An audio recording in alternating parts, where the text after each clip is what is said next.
From Homewood Field at Johns Hopkins University here in Baltimore, I'm Dave McHugh, and this is my D3 report.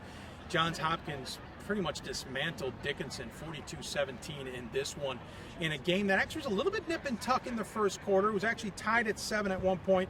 At the end of the first quarter, I should say. Second quarter, Hopkins got up 14-7 and led 21-10 at halftime.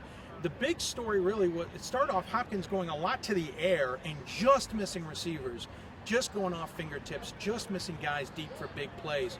They then went back to the running game, and wow, did it come up with dividends. Stuart Walters, the freshman, in the first half runs for 117 yards, including a touchdown from 49 yards out and 44 yards out.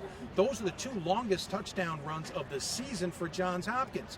Not to be outdone, Brandon Cherry in the second half had a big game, and he ends up with 152 yards, two players 100 yards on the game. That's certainly tough on the Dickinson defense. Back to Walters real quick. He's the first freshman in Johns Hopkins football history to run for 100 yards in a game since 2006. Not to be outdone, Robbie Matei, 14 for 24, 150 yards, and 3 touchdowns through the air. Dickinson certainly played well, at least in the first half, but they were simply outmatched in the second half. The basic numbers: Hopkins out-distanced Dickinson 510 yards to 275. Again, 360 of Hopkins' 510 were on the ground. Quickly for Dickinson, led in the rushing category by Cole Onell with 92 yards and a touchdown. He also threw 8 for 19 for 60 yards, no turnovers, but he was sacked 3 times.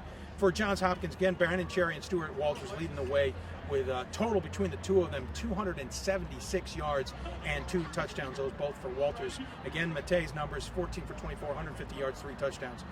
Wadika was the leading receiver, 4 catches for 55 yards and a touchdown each for Beekman, Monday, and Hartman. Johns Hopkins now 6-0 on the season. They travel to Gettysburg next week. Still ahead on their docket, they have Ursinus and Franklin and Marshall, the two of the other top teams in the conference. As for Dickinson, they will now fall to 2-4 on the season. They are 2-3 in the conference. Up ahead for them, they will travel. They are home against McDaniel in a battle against a tough McDaniel squad who's trying to find some victories as well. So again, Hopkins over Dickinson, 42-17 here at Homewood Field. I'm Dave McHugh for D3football.com. This is my D3 report, and I hope to see it on D3football.com.